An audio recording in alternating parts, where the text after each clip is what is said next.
Who would agree that business is all about people? Who agrees with that? Yeah, because as you heard, Jamie said, what percentage was it that was all about mindset? What percentage was it? Who remembers? 80%. And if it's 80% of mindset, and what was the 20% on? Strategy. So even though business systems and all the things we put in place to support the people, they're very important. In fact, they're critical. But when it comes down to it, if we don't have the people adopting them, the people using them, we're not going to get the results. So my job tonight is to open your mind to teach you more about how you think, how you can use your brain. Because if you do not know where your business is going at the present moment, chances are it's not out here, is it? Where is it? In here. So if you don't know what your business is about, tonight we're going to be teaching you a lot about how the brain works, so you can walk out tonight with a bit more clarity on where you're going. We also want to teach you a bit about the profile, so when you do leave, you'll go out knowing more about yourself. In fact, who would like to know a technique that I use with the top CEOs and multimillionaires, billionaires, etc., about how you can change your performance dramatically the next day you go to work? Who would like to know that? How you can find more time in your day, how you can get through things that you would otherwise find more difficult. So that's what we're aiming to do tonight. Because really, business performance, it's up to you. It starts with you. So your thinking impacts your actions, which give you your results. Who agrees with that? So if we want to change our results, where does it start? With our thinking. That's exactly right, our mind. Okay, just a little bit about myself, so you've got a bit of a background. Happily married, got a beautiful young child, but at 12 years old I was able to go and convince the National Australia Bank and many other businesses to go into a business venture with me to set up a school newspaper. Now when you've got companies like that at 12 years old that the board of management have sponsored you to set up a school newspaper, put a bit of pressure on the principal to give me an office, do you reckon? We ain't got our own office. So we had our office, we set up this school newspaper. I had kids working for us in terms of selling it. We had editors, etc. And I really understood there and then it was about having a very clear vision. If you had a very clear vision, you could get a lot of people to give you the money. You could get a lot of people that would want to come on the same bus as you. Who agrees with that? Clear vision. See, leadership is about having a very clear vision. By the age of 17, I was running 5 photographic studios. So I then went on to run more businesses. I've had staff, over 60 staff, run director roles, etc. Shiny shoes and short hair. Well, I was obviously tainted by the Defence Department. And there was someone here that was from the Defence before. I'm not sure if she's still in the room, but I'd love to have a chat to you because there is life after Defence. So I run a few businesses with my business partner. And in fact, I also sit on a number of company boards, which is a great way to really understand business.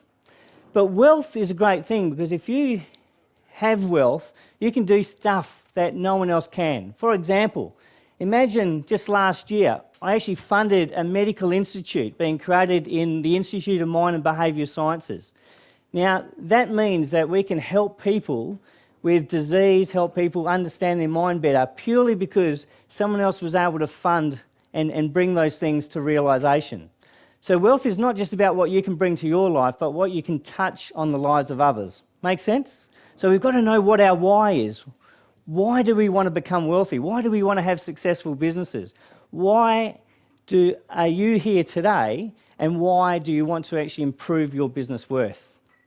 Now, I did go through a stage of wearing a few uniforms at a stage there, and you can see the police uniform at the top there, an Air Force uniform, etc. So I did go through a bit of a dress-up phase. Luckily, not in drag, right? So there's no drag there. However, I thought I'd just preempt that. You might be laughing at this and think looks a bit like drag, but I should warn you, that's a police uniform. In fact, that's one of the police uniforms that I had to wear when I was working at places like the Edinburgh Military Tattoo. Who's been to that one or seen it on TV? Edinburgh Military Tattoo in Scotland. And through that, that's where I actually won a world championship. So I've got a question coming from personal experience as a world champion. Do you think before I competed that I thought I was a world champion? What do you think? Absolutely. So if I thought I was a world champion, what do you reckon that did to my practice? Do you reckon I practiced like a world champion? And if you practice like a world champion, what do you think your results are likely to be? Excellent. So if you want to think like a millionaire or a very wealthy, successful business person, and you're convinced that's where you're at, and you start hanging around with people like that, you start reading the books from successful people, you turn up to these types of seminars, if you start putting all that into your mind, what do you think then happens with your actions? Yes, you take the actions that would, what Jamie was talking about, modelling. Remember that word modelling? And if we're modelling, then what do you reckon your results are going to become like? Excellent, pretty good. Now, by the way, do you think you can just model anyone? Because the principle of modelling is if I copy what they do and do as they do, I'm likely to get similar results. But can we copy just anyone? What do you think? Because our profile, your personal profile, means that you can do certain things faster, easier than others. And if I try and copy someone with a different profile, yes, I can get similar results. But if I copy someone with a similar profile of me, what do you think my results can go like? Because if I go and model someone that is not similar to me in my natural talents, in my personal profile, it'll be slower and it'll take longer for me to get to success. Do you understand what I'm talking about here? So is it critical that you know what your profile is? What do you think? And is it critical that if you're going to model someone, it would be good to know what their profile is? Because if you can model someone that's got similar profile to you, similar attributes to you, do you think you can then take off your success faster? Absolutely. Research is showing that. You'll do it faster, you'll do it easier, because the passion will be connected there as well. You won't just grow the business and lose the passion. The passion will be there to allow the business to grow. And of course, you can also do the fun stuff, from diving to helicopter riding to parachuting, all the things that you want to experience in your life too. And tonight we want to check out what it is that you want to experience. I want you to walk out with a list tonight that will allow you to start saying, these are the things I want to experience, do and become. Who thinks that's a good idea? Have your own list, because we've got to start putting this into practice, don't we? So we can actually put action against it. Okay, well, I am the corporate mechanic. I work with some of the big firms, but I also work with people that are getting into business. I work with people that are struggling because they don't know where their natural talents are. They don't know what their profile is. I work with those that are actually moving into millionaire to multi-millionaire. Because the funny thing is, when you understand people and the dynamics of people, you understand that sometimes we just have adjustments to make. In fact, it would probably not surprise you that some of the big firms, shouldn't be pointing to my client list, but the big firms, a lot of CEOs are actually on things like depression tablets. Who's seen the stats around this? It's amazing how much we're carrying. And when you connect back to your natural resources, you can get rid of those types of things and bring back that life balance. Bring back that passion, because when you're passionate about what you do you reckon life is a struggle? If you're passionate about what you do. See, Jamie said earlier, if you love what you do, if your heart's in what you're doing, when you wake up in the morning, you're springing out of bed to get onto it, do you think you find life as much of a struggle as someone that's bitching about going to work? No, you've got to tap into that passion. Now, a lot of people that come to seminars, one of the biggest challenges about seminars, they're all ready to go. You come out to the end of the seminar, you're ready to rock, you've got the thinking right. But then you start thinking, what is it? What should I be doing? Should I be doing shares? Should I be going into property? Should I be running business? And if it is business, what business should I be running in? Should I be having multiple businesses like these guys that have got groups of companies? Or should I be focusing on the business I'm in? Now, this largely comes back to your personal profile and going back and actually saying, where's your natural talents? Because if we can identify your natural talents and link that to where you're going, as Jamie was saying earlier, you'll have the passion to make sure it's successful. And that's what we're here to do tonight. So there's really 5 steps from my experience, 5 steps of making it happen. The first step is knowing your own strengths and talents, and of course, your team as well. But if you can work out where your strengths and talents are, where your natural talents are, then isn't it easy to determine who you need in your team? And by the way, we all need a team to succeed. Who agrees with that? Try and think of one successful person who doesn't have a team around them. Even an event like this, you're seeing one speaker on stage at a time, but think of all the people behind the scenes, all the people that are making it happen. Even competing at a world level, you have to have other competitors, don't you? You can't become a world champion without others. So everything needs team. So the first thing is trying to work out, knowing more about yourself. And we do that mostly by doing a profile and trying to work out your behaviour style. Once you know about yourself, then we can actually identify what your team, where you're lacking, so you can actually tie your team in. So here's something about strengths and weaknesses. You might want to write this down because you'll hear lots of different stories about, do we build up our weaknesses or do we focus on our strengths? You've probably heard that story. And people say they'll come out with different theories. This is what I've found working with some major, magnificent and successful people, is there's really 3 points. First one is your strengths. And clearly we have to build your strengths up to a level that you can tie those strengths to your wealth. Weaknesses, however, we can break it into 2 weaknesses. One weakness is the supporting weaknesses. See, supporting weaknesses for a business owner is knowing a bit about finance. You heard Jamie keep going on, don't allow all the finance not to be under your management. Well, when you look at that, if you're running a business, you've got to know a bit about finance. So even if that's a weakness of yours, is that one you should pick up a little bit? You'd spend a bit of time on that because that's a supporting weakness.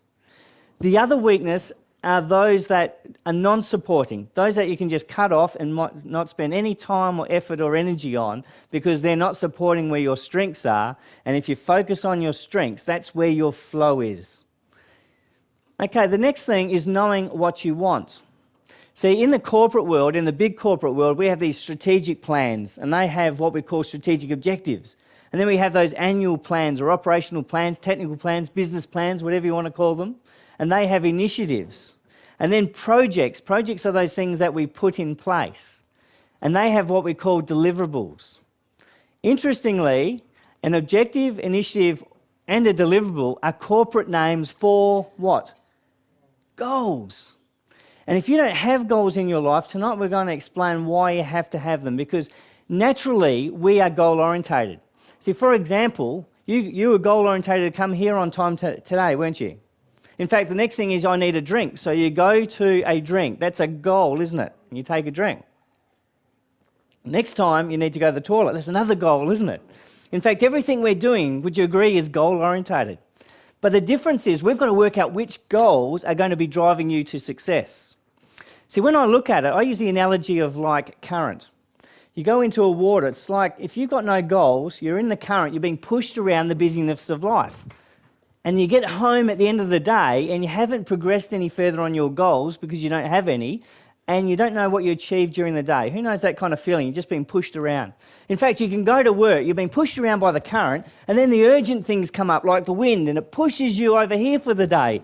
And then when the wind goes around, you're back in the current again. And then, of course, the storms come in. Now, the storms are like the analogy for those life emergencies, like your child being taken to hospital. And of course, you drop even the urgent things and you run over and deal with those things. But you find yourself in this current. Now, if you have goals, do you think the wind goes away? That the storms go away? What do you think? They don't go away. But the difference is, when you are being pushed around on that current, you're still heading towards the direction you're wanting to be. The catch is we need to know what that direction is. But tonight I'm going to teach you the neuroscience behind it, why it is so critical. Because when you understand the why, your action becomes a lot easier to do. The third point is getting the right strategy. And clearly, if you're looking at wealth creation, even if I look at my own self, business is what I do, but I invest heavily in property. My wife does the shares and she does really good at moving that wealth to other people. No, I shouldn't say that if it's recorded. You know, my wife who turns up. When she doesn't turn up, I can say these things. But yes, it's about getting the right strategy. And that part of that strategy is bringing the right team as well. Because a business, even a business, has to invest. Who agrees with that? And in fact, when you invest through your business, you might find that's the very thing that gives you your wealth. So it's being very clear on your strategy. Fourth is bringing the team together. That is critical. See, at 21st Century here, and all the speakers you hear from, we are part largely of your team. The people around you may be part of your wealth team. And it's about identifying who you need at the right time. And you'll hear from people like Warren Black tonight, a lawyer and accountant. What a nice mix that is. And you'll hear that people like that understand strategies, they understand structures, they know what and how to put things together to make it work. So when you get the wealth, you actually hold on to it. We call that asset protection. And lastly, taking action. Because if you do not take any action, you can think all day. In fact, there's a lot of TV shows that talk about just think it. Think about that new job you want, that wonderful job, and someone's going to come and knock on your door. Are you still waiting? Because do they turn up or do you have to do something? Yes, you can't sit back at your home on your lounge thinking, oh, I'm thinking, I've got this perfect job, the boss is going to come and knock on my door tonight. In fact, what we show is if you go, that's the job I want, then they're the jobs you apply for, and because you're doing out all those applications and you're focused on that job, those opportunities come to you. But would you like to know why some people see opportunities more than others? Who wants to know the trick behind that? Would you like me to teach you tonight how people like Donald Trump seem to be always in the right place at the right time? Who wants to know those time things? Because it's all about your brain and how your brain works. Well, let's have a look at that, because who's heard that we only use 10% of your brain? Who's heard that? If I had something that wasn't working at only 10% in my business, what do you think I'd do with it? I'll try and sell it, give it away, or pass it to a competitor. No, but when you look at it, the psychology was trying to teach us that 10% was the actual conscious mind, and 90%, it wasn't that we not using 90%, but 90% was the subconscious mind. It's a bit like the iceberg. Have you ever seen an iceberg? The top bit that you see that you're consciously aware of that's above the water is the little bit. The big bit, the big that's got the whole foundation, is the big piece under the water. That's the subconscious mind. And in fact, what do you think we have in our subconscious mind? Things like limiting beliefs, doubts, fears, haunting past experiences, negative self-talk. Has anyone experienced any of these? And it's about trying to work out what is happening for you and dealing with those types of things. Because if you have one bad business experience and that causes you never to jump into the business arena again, you may lose your wealth. Because it's about dealing with where you're at. And let me tell you, everyone has luggage. I'll use that word luggage, but everyone's carrying some doubts, fears, and limiting beliefs. And if you want to know why hypnosis works, have you ever wondered why hypnosis works? Well, in fact, what happens, you know that conscious mind, that 10%, or the subconscious, the 90%? Medically, we call it a critical faculty between the conscious and the subconscious. Under hypnosis, we actually turn that off. So the therapist can talk directly to the subconscious. So we can deal straight with these limiting beliefs, doubts, fears, haunting past experiences, and negative self-talk. That's pretty cool, isn't it? That's what it's about. But these are some things we do have to address to be very successful in business. But interestingly, when we start looking at the filtering system, a gentleman called Miele Chika, I won't even try and use his name, but it finishes with Miele as well. And what he found is we took 2 million pieces of information through our 5 senses, our eyes, ears, nose, taste, touch. 2 million pieces of information every second. So imagine, you can probably feel your right knee, but you weren't thinking about it until I mentioned it. In fact, you can see all these things in front of you, the lights, the stage, but you're blocking most of the stuff out because you're focused on this wonderful guy at the front on the podium. That's exactly right. So how much have you blocked out? What percentage do you think you've blocked out? How efficient do you think your brain really works? Have a guess. I'll take any guess. 7? Is that 7%? Okay, I've got 7%. Where else am I? Feel like I'm... 3 got 7, now 3. Anything over here? 3 megabits. Okay, we're starting to get in there. Okay, interestingly, 2 megabits coming in. So 2 million bits down to only 134 that goes into your neurology. Let me put that in perspective for you, for those mathematicians in the room. That's 0.0067%. Far out. Are you inefficient or what? Well, do you want to know what the trick is? Because what I was interested, yes, we might be blocking all that out, and we might be blocking the key things that we need in our life. We might be blocking them out. How do we get the stuff that we're interested in our mindset? Well, the research found, and you want to really write this down because it's 2 million in, only goes to 134, so it's significant. They found your brain filters on what you're interested or what you're focused on. What you're interested or what you're focused on. See, Donald Trump, what's he well known for apart from gorgeous women and bad hairstyles? What's he known for? What's his business? Property, excellent. So what do you think he's interested in? In fact, he's so interested in property and real estate. What do you think he starts noticing on the street? Excellent. Blocks of land. What else? For sale signs. What else do you think he notices? For lease signs, buildings, yes. What about things like empty car parks? Why is that important? Because talking about an opportunity, isn't it? What about removalist vans? Why does he pick up on them? Excellent. Could be someone being broke. There's some movement in the real estate. In fact, he's so tuned to this, he picks up all the opportunities because that's what his brain is filtering in on. Now, the only difference is he goes from the thinking and he goes out and takes the action. And then because he's taken the action, what happens? Closes the deal and gets the results.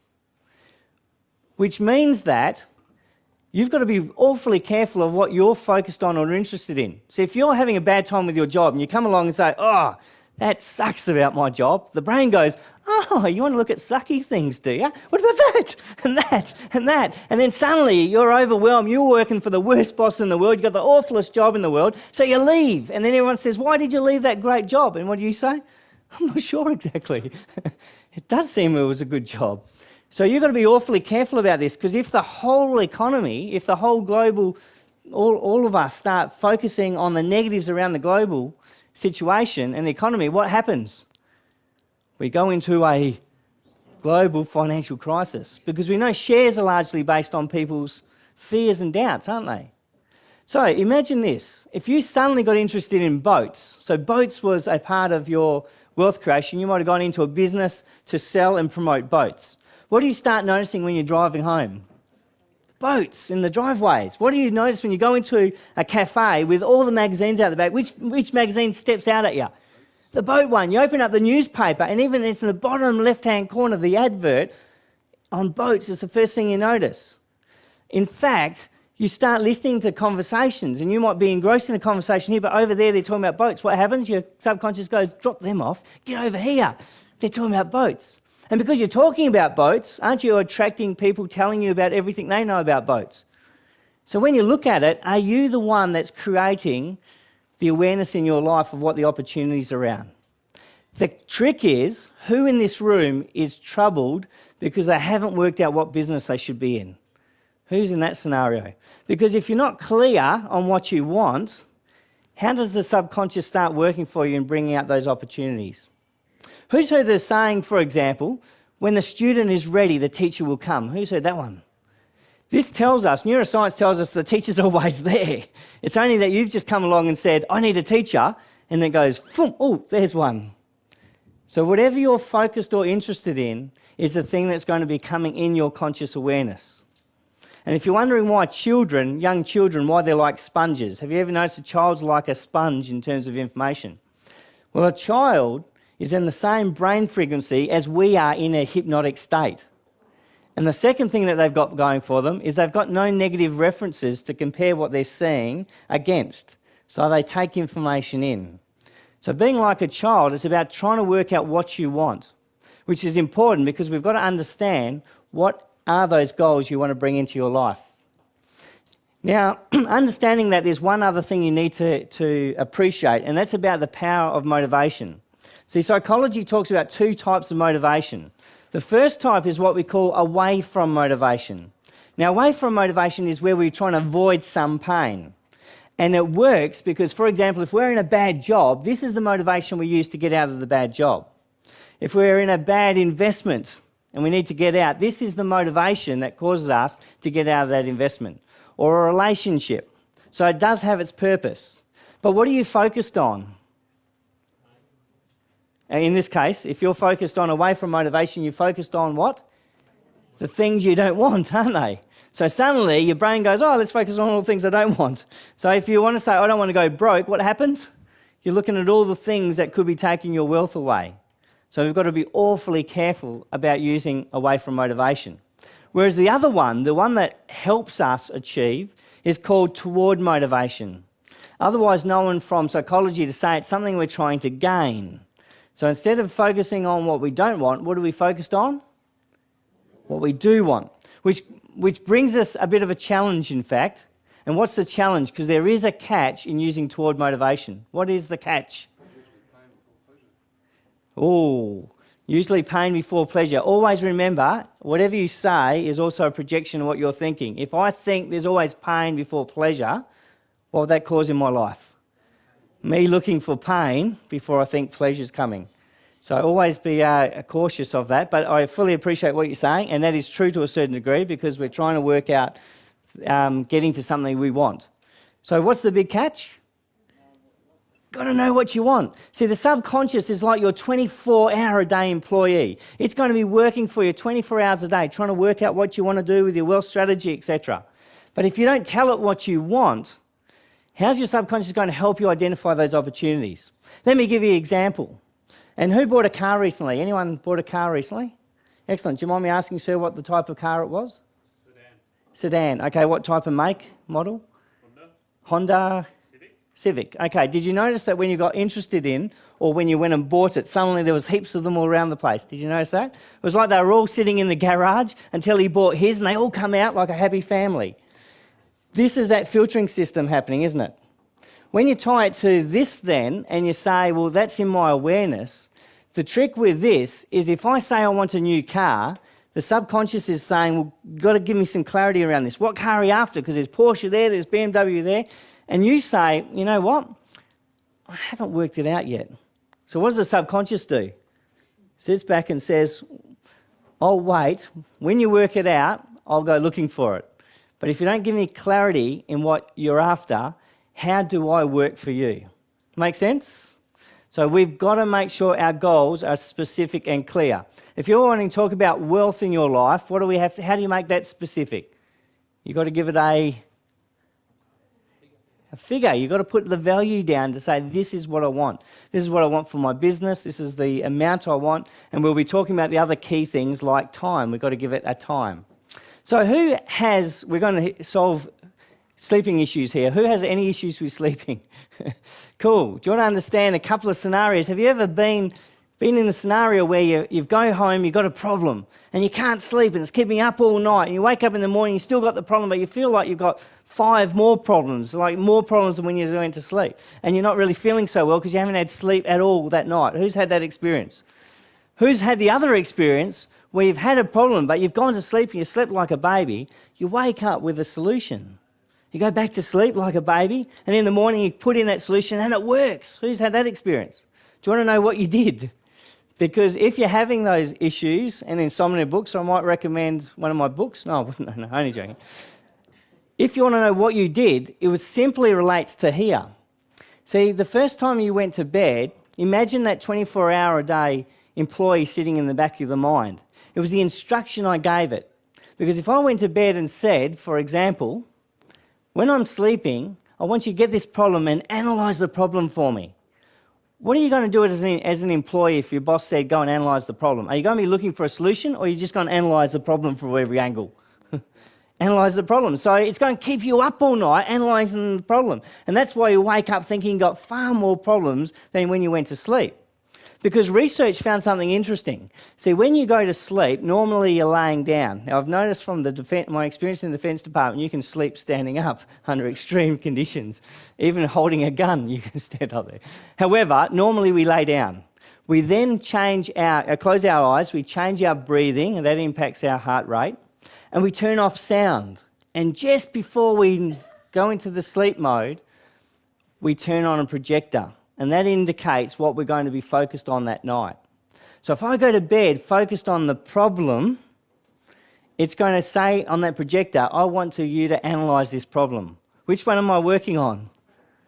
Yeah, the pain. So it's going to keep us up all night. We're going to feel like we've got more problems. But if I went to sleep and said, look, I've got these problems, but I need a solution, do you think you've just given a completely different instruction to your brain? And if you were the employee who I said, look, while I'm sleeping, I want you to grab this problem and go away and find a solution for me, do you reckon they're going to come back with a solution? Especially if they want to keep employed. They better, exactly. And they're going to use all your natural resources, all your knowledge, all your expertise to find what that solution is. And if you've experienced that, normally the next day when you go and put it in, that solution is right. Have you noticed that? You have a lot of the knowledge inside, but we've got to start using the brain better. So does that make sense? To be in toward motivation is what wealth's about. To be in toward motivation, you need to be very clear on what you want. Without having that, you're going to be holding yourself back. So I'm going to give you an opportunity here and just pull out a piece of paper on your notebook, and we're going to do a little quick 7-minute exercise here. Now, in this exercise, what I'm going to do is I'm going to get you to start writing out your goals. But there's a couple of conditions we're going to put around this, because we don't want you to say, but I don't have this much money, or I don't have this circumstance, or I don't have this education, or I don't have this, all these things which I'll call an excuse. What I want you to do is you'll just brainstorm anything you want to do, be, become. We're just going to do this whole list of goals for 7 minutes. And while you're doing that, what I'm going to do is be talking in the background.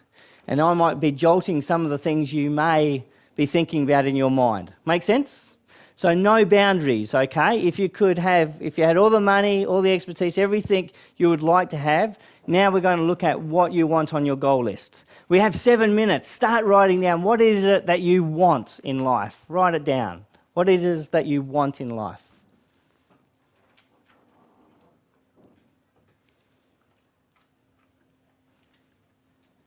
What are those things you want to experience? You may have thought about and you haven't done yet. What do you want to experience?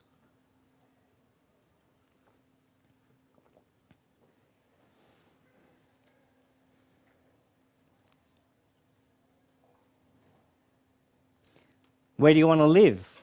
What type of house? What location? What country? What state? What suburb?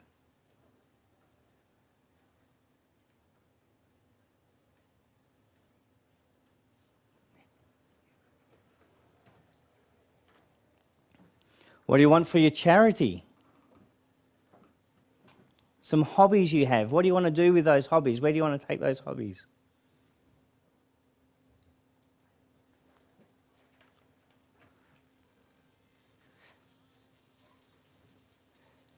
What specific dollar amount do you want to have in your bank account?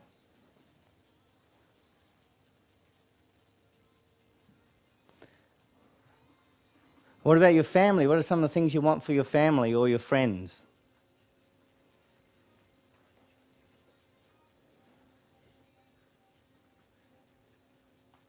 If you're having trouble, just cheat. Write to the person next to you what is on their list. No, don't do that. Don't do that.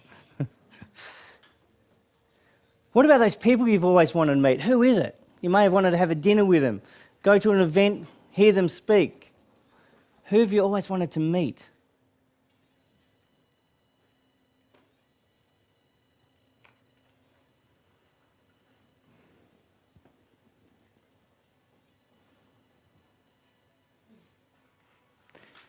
And what about business? What type of businesses do you want? How many? How big?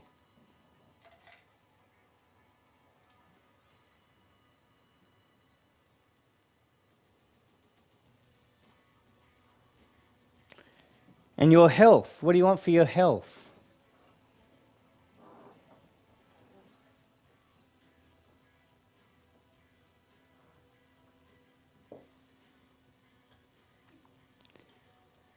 What would you like to be remembered for? Something you've done.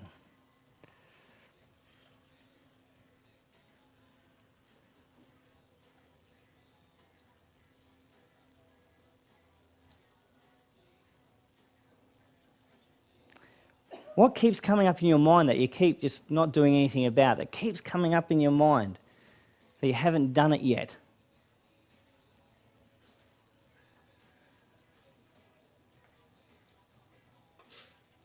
So you can become, do or experience anything you want, but you have to be clear on what it is. Now, I don't like interrupting people when they're writing, so as you're getting your goals, that's awesome, write them down. But when you look at it, you've got to take that list and you've got to determine what on that list is critical for you to do in this life. What on that list is something that you're going to have a commitment to action on. You've got to be a lot clearer. So you'll get those items on your list and see if you can make them any more specific.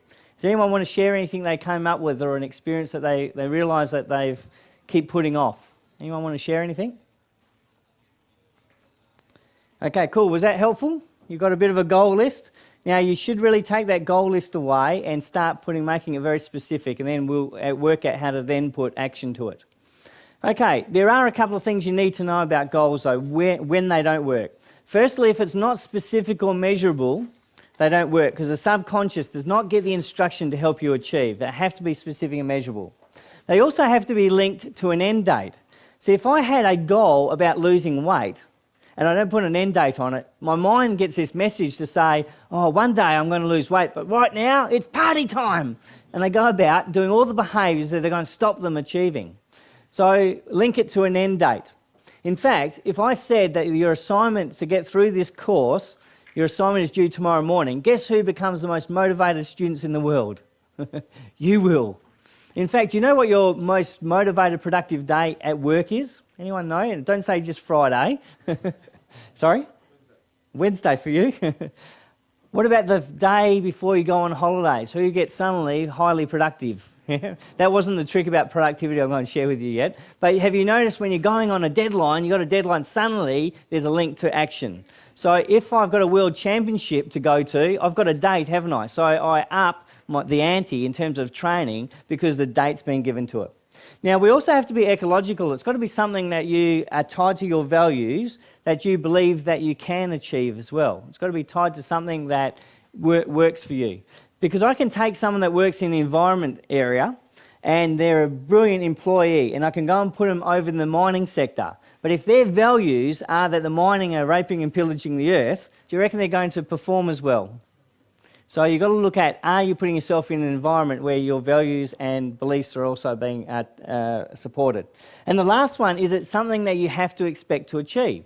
Because if I said to you in the room, who wants to be a millionaire, most people will put up their hand. But a lot of people may not expect that they can. And that belief in its own may be the one that's holding you back. Because remember, people from all races, all sex, all genders, all birth countries, there's people that are millionaire, multimillionaires, etc. And the thing that's holding you back is whom? You. So we have to do a lot of work around you. Good one. Okay, so a couple of things about human complexity, because when we talk about modelling someone, there's a lot of levels to a human. And the first one I'll talk about is something called a human representative system. So this is like your main communication mode. Has anyone heard of this thing called visual or auditory or kinesthetic, like a feelings people? Who's heard of that? Good, because that impacts you in business dramatically. So I'm going to teach you the system tonight. That's a profile we'll be looking at tonight, because then I'll explain how that's going to impact you in business and your communications. But on top of that, probably the other really important one is your behaviour style. Because remember, why you do what you do, why you take action, is based on your behaviour style, which is critical for you to know. Of course, on top of that, that's when we have all the layers of your values and beliefs.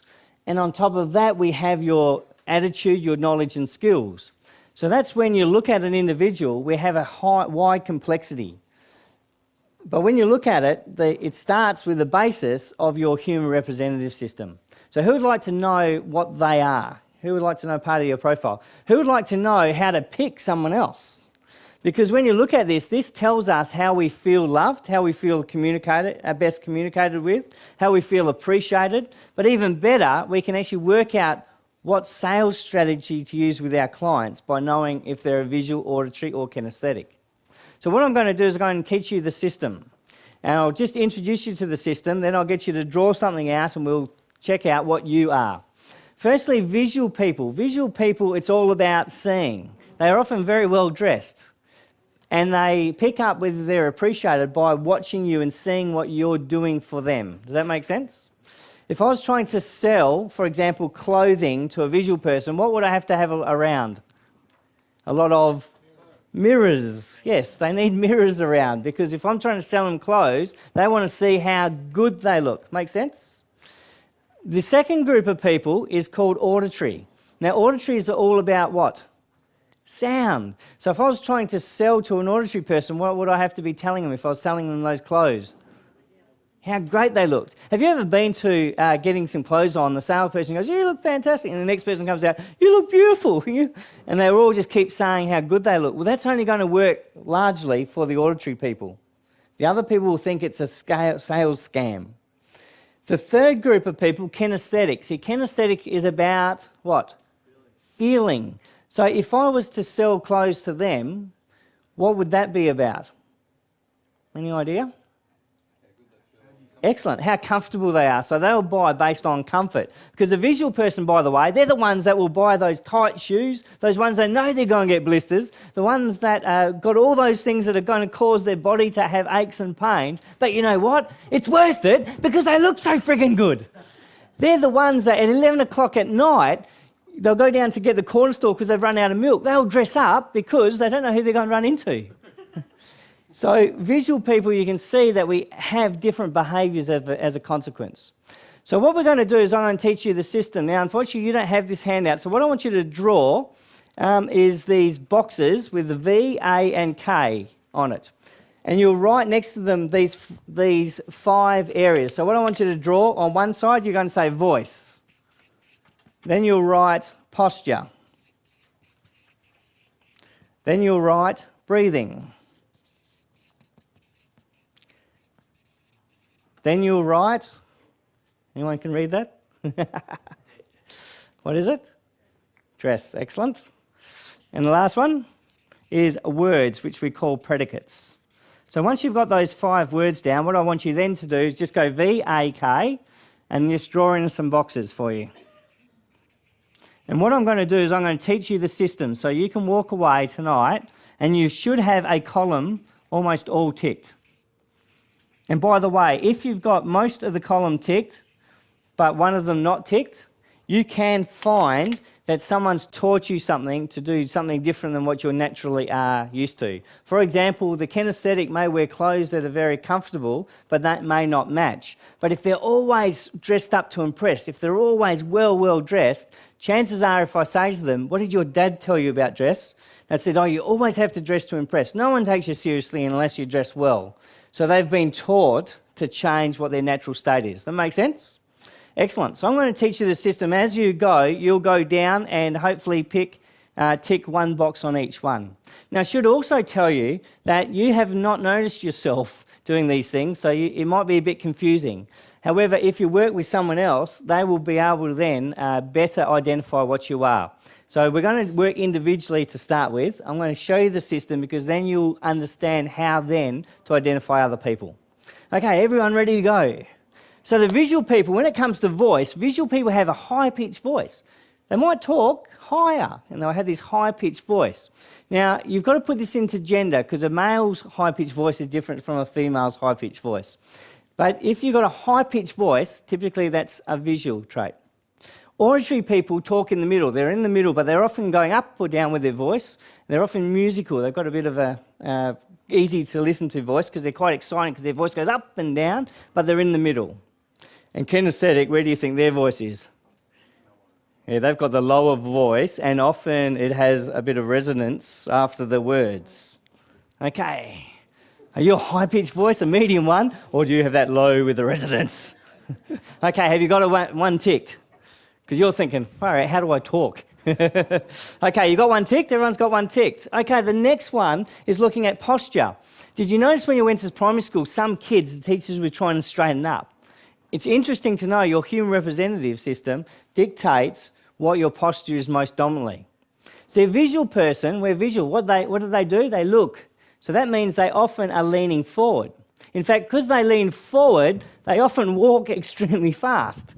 They often walk with tunnel vision, and this starts showing you the issues in the workplace, because if a visual person marches past an auditory person who says in the morning, good morning, and this visual person just ignores them, seemingly ignores them, the person then says, do we have a problem? She's just ignoring me. Because what did the auditory person want? They wanted to hear back, hello. So this was a real case of a client. And then I said to him, well, what happened when you get with the boss normally? And, she talks to me okay then. It's in the morning she ignores me when no one else is around. So clearly it was because she was auditory and the boss was V. And the problem with all this is if we don't know, what do? We go defensive. So she started creating a problem with that relationship that never really existed. Make sense? So what they do is they tend to lean forward and they walk extremely fast, not because they're running late for the meeting, not because they're on a mission for health and fitness conscious, but that's how they naturally do it. So you'd have to check out what you do on the weekends. So therefore their body, their back and their head, when you see them moving, you'll notice that they're leaning. And that's why they walk faster, by the way, because they are leaning. Their centre of gravity is forward. So physics tells us that that's why they're actually moving so fast. An auditory person has a very straight back, but their head is leaning forward. In fact, if you say to an auditory person, stand tall, they can get a lot more height because they normally feel like they've got rounded shoulders. So if you're growing up thinking that you've got rounded shoulders all the time, that's a sign of an auditory. And when we say, can you stand up tall, you can largely get a lot more height for an auditory person. Whereas a kinesthetic, they're like a post. In fact, if I put them against the wall, they're almost spot on with the wall. They're like a plank. Their head's up, and if I said to them, stand up taller, what they try and do is lift their chin because their posture's already there. They're like a perfect plank. Okay, are you a plank or are you a leaning one? Have you worked out what you are? V, slightly forward. A, back straight, but shoulders often going forward, like rounded shoulders. Or a K, you stand very, very tall. Okay, got one on that one. Okay, breathing's an interesting one because you probably never have noticed you breathing, but a visual person tends to breathe and you notice the top of their shoulders going up or down. Not sure if you've ever noticed someone and their shoulders are moving up or down. I'll jump over to the kinesthetic because the kinesthetic's easiest to see because their stomach often is moving. So if you're sitting there realising your whole clothes are moving, chances are that's a kinesthetic. An auditory person, we've got to kind of probe them because they look like they're dead. They don't look like they're breathing, right? You won't pick up that they're breathing. By the way, what do you think I am? Let's start with the easy one. What's the voice? Am I high-pitched? Or have I got a middle voice? Or have I got a really low pitch? Oh, visual, okay. Any others? Auditory. Let me give you another trick. A lot of people that are doing what they want to do, they're passionate about, can also be reflected in their industry. Which industry do you reckon visuals hang out in? Seminars? Possibly, if it's all about them, yeah, if you bring it on. Modelling, yeah, movie stars, etc. Where would auditory more hang out with? Yeah, music, stage, speaking, therapy. Yeah, because there's a lot of talking and listening, isn't it? What about kinesthetic? The old, without offending anyone, the old concept of tree huggers, environment, things that actually make them feel good. Interesting, isn't it? So you can see that there's a correlation also to the industry they're working in. Okay, so the breathing, shoulders, visual, dead is auditory, stomach moving is kinesthetic. Now the dress is the easiest one to identify. However, you've got to look at them outside of their work area. So if you look at it, by the way, did I say I was auditory? I am auditory for those people that got that right. Okay, so you can see my posture. Am I slightly moving forward for those people that are there? So you'll see that I can actually stand a lot taller. My voice hopefully moves a bit. Okay, so when it comes to dress, the dress is an easy one to find out because if you check them out on their weekends, you'll notice the V is just immaculately dressed. In fact, if you've got a V girlfriend, we often call them high maintenance because they're taking so friggin' long to get ready and we're supposed to already be there. They'll take ages. In fact, they might even have a mirror at their front door because when they go to the door, they'll go, oh, I just woke up. you look like you just came out of a movie set. Oh, no, I just woke up. This is how I sleep. They'll be immaculately dressed. If they could, they'd have a different car and a different colour car for every dress or suit they had or tie they had. They'll be well dressed all the time. Their hair is important to them, the way they look. In fact, getting awards, being acknowledged, being put on the stage of being something great, that is a good thing for a visual because it's showing that I've done something. It's about seeing, isn't it? So dress, they're immaculate. In fact, if you've ever wondered why those girls are in mini skirts and they've got no jacket on and it's the middle of winter and they're standing outside going into the nightclub, you're wondering why are they doing that? It's because they're visual, because nothing looks so good on that and any jacket wrecks it. So they'll put up the pain, they'll put up the conditions, the weather and everything because they want to feel that they look good. It's all about looking. Okay, the auditory person is quite well dressed, but they don't go over the top. They're not like a V. They won't be over the top. Now, obviously, when you see someone on stage, they're in their work area. So that's why some people may have picked me as a V, because of shiny shoes and all those kind of things. However, you've got to try and find them in their work environment, non-work environment. So what you're wearing tonight may be a good indication of what you are. And if you're an auditory, you typically ask the question, am I wearing what's appropriate for where I'm going? So you're always linking where you're going. Am I wearing what I'm wearing? Is it appropriate for where I'm going? That's what an auditory would say. Whereas a kinesthetic, they typically will wear what's comfortable. In fact, they can kind of wear out what's comfortable because when they go home, they can have their favourites. They'll have their favourite shoes, they'll have their favourite pants, their favourite t-shirts. In fact, they've been around long enough that they could find their own way to the bin, and the visual is always trying to help them find the way to the bin because the visual person may not like what they're wearing. In fact, if you've got a visual, say for example, a visual wife and a kinesthetic husband, she might be standing there going, "You're not really going out with me wearing that, are you?" And you know this because what do they buy for presents? Clothes all the time. So a kinesthetic will wear primarily what's comfortable for them. They may not be as concerned about colour matching.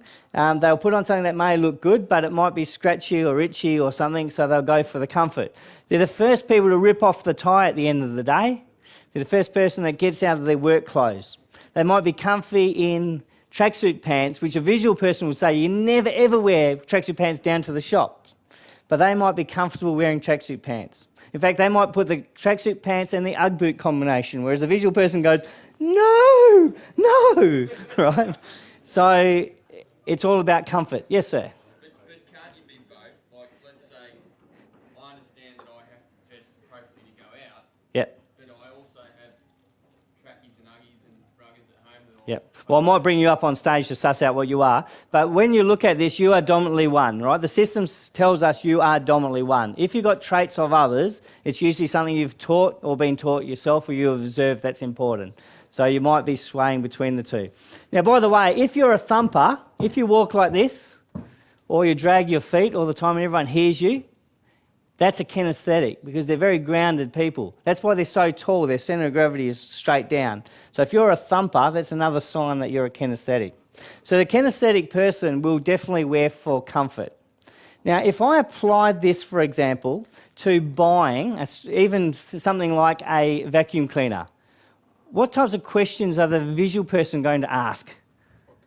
Yeah, what colours it comes in. Everyone else going, "Colours? You don't pull it out in front of your name, when visitors are out. Like, it's in a back room. No one sees it. You don't need a colour range." What would an auditory be interested in? Oh, I can't put up with that noise. It's all about the sound, isn't it? So they will be careful about what vacuum cleaner they bought based on the noise it was making. What about a kinesthetic? What are they going to be looking at in a vacuum cleaner? Yeah? Yep. Sorry? How comfortable it is. If the handle's in the wrong position or it doesn't feel right to them, they want to make sure they're buying it on comfort. Does it make sense? That means that this is particularly important for business. But let me tell you something, a big other giveaway. It's this predicates thing. Now, you might not know this about yourself, but when you talk, there's words you use that largely dictate your human representative system. And it uses words that relate to your human representative system. For example, a visual person will be talking things like being bright, clear. In fact, you might have a boss and they'll go, "We need a bright, clear future for this business so we can see through the fog and watch where we're going." And everyone else is going, "Oh, God, they're on their high horse again. What the hell are they talking about?" Because they're talking all in V. And an auditory person, what types of words would they use? Yeah, sounds good. I'll give you a bell, give you a ring. Does this resonate with anyone here? Are you listening to me? Do you hear what I'm saying? It's all the words around sound. And kinesthetics, what types of words are they going to use? Excellent, got to get moving. We've got to pull together. We've got to push this problem out of the way and move together. And it's all about feelings. Imagine the people that are trained at this, because politicians might come on, they'll say, "We need a community where we can walk down the street and see our children playing without hearing for screams for help or sirens. We need to pull together as a community," etc., etc. And that way, what are they doing? They're engaging the whole audience. In fact, did you know that even listening to education, we apply the same things? Because the visuals want to see PowerPoints and presentations and all those kind of things, the brochures and the handbooks. Whereas an auditory, they could sit there all day and listen to your talk. And a kinesthetic, what are they needing to do? Do stuff. They need to actually be doing stuff. Okay, so have you got a bit of an idea of what your V if you're a V, A or K. And if there's anyone that's trouble, just put your hand up and I'll bring you up as a guinea pig, a volunteer to do a demo in the group. Is anyone wanting to come up and check out what they are? Or you're fairly comfortable? Please come up, please come up. Excellent. Put your hand together for him. Okay, now remember, when you're trying to analyse yourself, very hard to do. So what I'm going to do is I'm going to ask you to try and suss out what he is. Now remember, on stage he's going to do things different than he would normally state. Sorry, what's your name, sir? Brent. Brent, okay. So tell me a bit about your work, Brent. What are you doing? I'm a roofer. Okay. I'm a roofer. Roofer? I own my own roofing contracting company. Okay. So where is his voice? Was it high pitched? No. Is it medium? Yep. Well, who says? Anyone say low? Yeah, a couple are saying low. So mostly we're saying auditory. Okay. So what's his posture like? Now, if he's on the side, he's now straightening himself up. Did you see that? But if he stands normally, it's pretty straight back. Where's his shoulders? Did you feel like you woke up with grew up with rounded shoulders? I've always tried to stand a bit tall because I'm pretty short. Okay, so he has ticked a lot of the K boxes. So what about clothes? Now, so did you get the thing? He's very straight here, right? See how even his head's straight. I asked him to try and stand taller and he couldn't. So what's that indicating he is? K, yep. Because his voice is fairly low, would you agree? There was a few people that said he's got a low voice, and when you start listening to him, you'll realise he has got a fairly low voice, right? What about clothing? Because hold on, these jeans, so if you can see that, there's some things oh, what's that? Yeah. Now, V may not wear that unless they were the coolest, trendiest jeans with rips in them, right? So would that be a comfort thing? Yeah. So why did you wear what you wore today? Yeah, possibly because it's pretty comfortable. Now, see where he's talking now? He's gone back to his normal voice. Where's his voice? Low, okay. So, he wore for comfort. Right, now, interestingly, you are a K. And I think you ticked most boxes here, bar one. He said his voice was auditory, and he said his dress was auditory. So he's probably thinking you do check what you're wearing before you go out, something like that. Well, I didn't wear tracksuit pants. So. Tonight, okay. I packed them. Though. Awesome. Now, let me give you an example of where this really works, because as a kinesthetic, if I had a boss come and tell us that we thought we did a bad job, but the boss comes and tells us that we've done a good job. So as an auditory person, I've heard that I've done a good job. So what do? I go, oh, cool. Boss thinks I've done a good job. Cool. What do you think the kinesthetic does? Because they'll hear something, but then they'll go, but how do I know? Feel about it? So do you find that you might take stuff on, you'll go away and go, how do I feel about this? And you'll beat yourself up if you didn't think it was good? Yeah, I guess so, yeah. Excellent. Well, that's a trait of a K. Make sense? Awesome, well done. Thank you very much. Thanks. Pretty painless, wasn't it? Yeah. Shake your hand. See, he wants to touch. By the way, kinesthetics are those people that go and touch. Good job, mate. They try and connect. When they shake your hand, they often grab hold of your arm. You're wondering what that's about. In fact, if you go out with couples out in the open, the visual person has an issue with holding hands and showing too much affection in public, whereas the K has no issue with that. If you have two Ks married, they sleep like this. They have to be touching each other all the time. So it's quite interesting because it actually impacts all aspects of your life.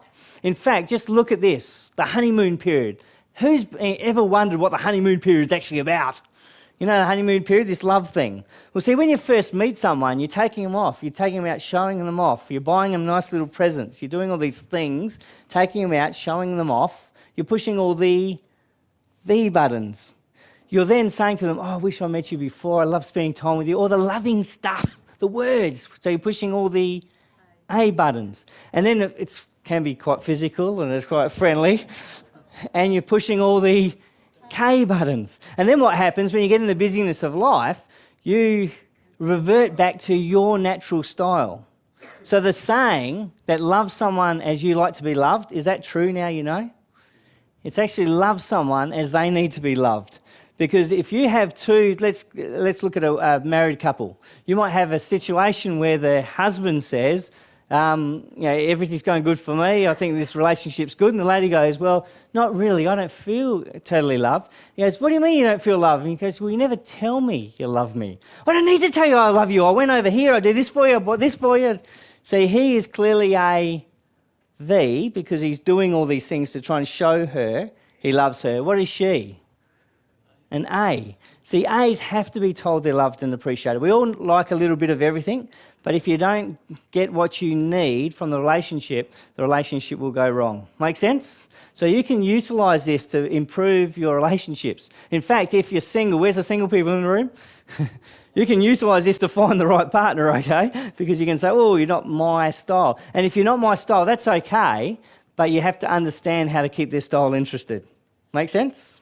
So in business, we use this because this is how we communicate with people. This is how we know what strategy we're going to use when we're selling to you, for example. We need to know what the best strategy, because we still follow the same process on sales, but I do have to know how to adapt that to the individual. So I had one business ring me up. He said, can you come in and have a look at my business and tell me how do I get this going? And I went in and it was a jewellery store. In fact, it was in one of those markets, you know, the markets. So a lot of people that were going through were kinesthetic people.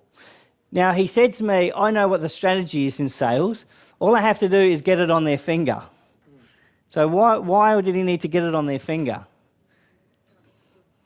Yeah, but they were kinesthetic, weren't they? So he knew that from his point of view, if he got it on his finger, chances are, and they felt comfortable with it, chances are they would buy it. But which area was he focused on? The K. Because what did the V need? The V would need to see it, wouldn't they? Even if it was slightly uncomfortable, if it looks damn good, they will buy it. So one of the things he didn't have was a mirror. So putting mirrors in the workplace then allowed him to improve his sales, something as simple as that. Okay, makes sense? Any questions about the VAK system? Good one. Okay, now I'm going to be here for the next couple of days, so if you're stuck, you come and visit me and say, what am I? And come and have a discussion with me, and I'll help you get insight to what you are. Okay, now the big one, see, VAK is an important one. That's your communications, but the big one is really around your behaviour style. Your behaviour style is going to tell us where your wealth flow is. You probably heard things Jamie was talking about, for example, was a lot about the D, the dominant, because a lot of creators, the people that are running the entrepreneurs and everything, they live in that quadrant. Now, because of that, strangely the opposite to their quadrant are those people that don't like change. Isn't that interesting? So that means they must love change. In fact, when you look at it, creators will create a business and then they get bored because they want the diversity, they want the change. So what they do often, if they're in the same business, they start changing the business. But the problem is those changes aren't necessary for improvements, it's just to keep their own interest. So they can change a business from going good to bad as a consequence. So the 4 styles that came from Dr. William Maslow, but actually went back to Hippocrates' days, and they found that there's dominantly 4 different behaviours, and you're going to have a blend of these behaviours. You've got a unique profile yourself. And it's based on a blend of these 4 behaviours. So let me tell you what they are, and you can start working out whether you know where you fit. Firstly, looking at this chart, I'll tell you that the Ds, the dominant and influence people, are very product orientated, whereas these 2 are process orientated. These 2 here are very people focused, and the 2 at the top are very task focused. So let me walk through them. A D is known as dominant or driven. They're very high achievers. They get things done fast, but if you get in their way, what do? Go straight over it. It's like my way or the highway type of people. Because, see, they're not focused on the people. They're not as focused on the people. They're focused on getting the task done.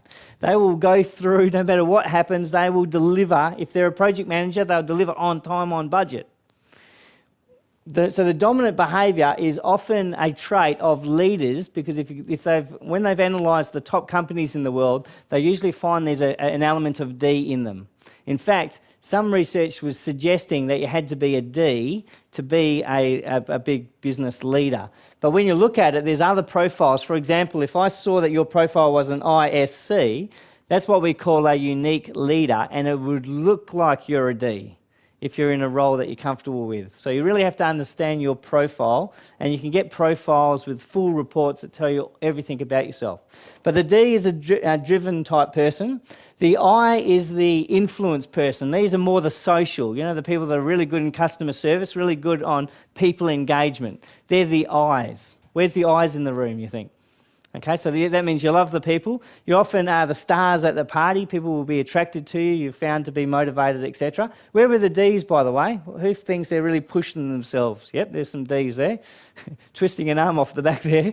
Okay, what about the steadiness? So the steadiness people, we call these the most loyal of people because they're the last people to jump off a sinking ship. They provide some stability. In fact, if everything's going good, they don't want to change. So that's why we call them often resisting change. However, I have a lot of project managers. You know what a project manager is, don't you? You have someone that's running projects, and a project could be setting up a business, putting in a new product, whatever the case is. And they'll come along and say, hold on, I'm a project manager and I'm a high S. How can that make me a good project manager? Well, the answer is, if I put them in a state of chaos, they'll be the best people to get us to a state of stability. So sometimes when you're looking at who to bring in your business to make the business work, we have to bring in different leaders because the leaders will often dictate their behaviour will have influence on the business. And the last one, where are all those people that love the numbers? They will do the analysis, the research that may be very well suited to shares. Where are those people that love the numbers, the compliance people? Yep, these are the rule-bound people that see things often as black and white, but they'll be excellent doing the analysis. They'll do the numbers. And therefore, if I looked at it, we could start realising that some of these quadrants represent skills that are better aligned to certain wealth strategies than others. Would you agree with that? So the C would be largely an ideal person that starts going into shares and starts doing analytical type share trading. Now, so there's the four dominant ones. But when you look at it, these types of tools, this one's the most noted and validated tool in the world called Extended Disk. And what you get from that is a whole pile of understanding about yourself. So you'll come out with knowing where your wealth profile is. You know where your strengths and what value you bring to the table in business. Of course, when you start seeing your mapping around the DISC chart, you start really understanding where you fit, and by the way, who you need in your profile, who you need in your team to make sure the whole business rocks. See, my business partner, he's what we call a creator, and therefore he'll come up with the ideas, set up the business, etc. I'm what they call a mechanic. I'm a completer. So if he's a beginner and I'm a completer, does that make it a good business combination? Absolutely. And his partner, by the way, so he'll sit more on one quadrant, his partner's in the other, and my wife's in the other. So just between ourselves and our partners, we cover the four bases. Do you think that's important to get a bit of a mix in a successful business? Absolutely. So doing stuff like this with your profile, you'll start clearly knowing where you fit in business. It starts telling you what types of businesses you should be more focused on. Because if you had a high C, that high compliance, you might find you're well suited to going into more of a technical type business. Make sense? Because you would be able to leverage that strength you have. Profiles like this will also tell you what's happening in your life today. See these two charts, for example. One tells you what your core is, what your natural flow state is. The other one tells you what you're doing today, so where you perceive yourself to be. And we can clearly find, we even use this for therapy, because we try and determine what's going wrong in your life, because everything turns up in your profile. Because your behaviours will show us what your actions are coming, what your results are. So if we don't work out your wealth strategy based on your profile, then we're not going to get you to the total results we could get you. And by the way, we wouldn't be able to do it as fast. Who agrees with that? Do you understand what I'm saying? If you know where your flow is, where your natural talents are, what you should be investing in, what types of business you're going in, doesn't that make it for a faster approach to getting wealth? Absolutely. Okay, so the other thing to know is when you're looking at business and you take that DISC concept, then you start realising that certain people are complementary to your behaviour style. Certain people are what we call natural blends, so they'll be really easy to work with and you'll have a very similar points of view. However, there's going to be those others which we call opposites. And interestingly, the opposites bring some value to your business, but if you don't realise they're an opposite for a reason, you often find everyone's clashing in the workplace. Now, I've worked in places like a director of Deloitte, and understanding this stuff extremely well, it's quite interesting because I'm just thinking of one scenario where I was brought into a $1 billion organisation and I was told that the The chairperson and the CEO both mentioned kill in the same sentence, talking about each other. So when I walked in there, I could clearly see that there were two, what do you think, what behaviours? Two Ds. No, they were actually the same, but they were two Ds. They were actually going for each other because they didn't have very clear paths on what role and responsibilities each was doing. So therefore, because they were so driven and dominant, they would try and take over the other person's space. So he clearly knew after an hour I could set it all up and tell them what they needed to do with their business to make their business back on track. Make sense? Because your behaviour is, again, influencing your results. So without knowing your profile, all I would be warning you is, are you understanding where you should be investing your money in education, where you should be investing your money, whether it is actually business or is it shares or is it property? Without knowing your profile, are you spending the right time in your education and what you should be doing to speed up your wealth? And that's why it's important. Roger Hamilton came up with something called wealth dynamics, and what he did is he took that profile and he turned it into names that you could understand that were related to wealth. For example, he talked about the creator. That was Jamie was talking about. And what did Jamie said? He said, I can set up the business, I get really interested, set up the business, then want to go and set up another business. That's the trait of a creator. Because as soon as the creator, if I compare the creator to what they call the mechanic, the completer, the difference is the creator will want to change for change's sake. Whereas the mechanic only wants to change to improve things. They won't want to change it if it's working smoothly. Whereas the creator wants that dynamic aspect to it. You can see that the names he's also used, for example, star or supporter, which is like a customer service type person. Deal makers, like a person like Donald Trump. See, Donald Trump said something very interesting. He said when he found himself in billions of dollars of debt, he was walking down the street and a beggar asked him for $1. And he stopped and he thought, this beggar is worth so much more net worth than his current position. And he said, something's got to change. So he went back to his office, he got on the phone because what was he? A deal maker. So where does he make his wealth? Through making deals. So when he was stopped doing the deals and started trying to more run the business, he went away from what his wealth profile was. As soon as he realised that and he got back on the phone and started wheeling and dealing, what did he do? Get back into his flow state for his wealth. And that was what got him out of debt.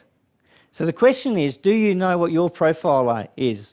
Because that's going to dictate where you should be spending your education, your wealth, and your focus in the business. You can see things like Warren Buffett with the accumulator, because this will tell you, should you be more of a day trader or should you be more of a long-term trader? And you can see things like Lord Mechanic. This model overlaps the disc perfectly, but it again tells you where you should be focused in terms of your own flow. Your profile, if nothing else, is the critical thing you need to really understand where your wealth flow is. Now, what I want to show you is this technique. Now, this is a technique that will allow you, when you go back to work on Monday, to totally shift what you've been doing, get more hours in the day. Now, you might have to write this down on your blank piece of paper because what we have is 12 a.m, 1 a.m, 2 a.m, 3 a.m, 4 a.m, all the way through the 24-hour day cycle.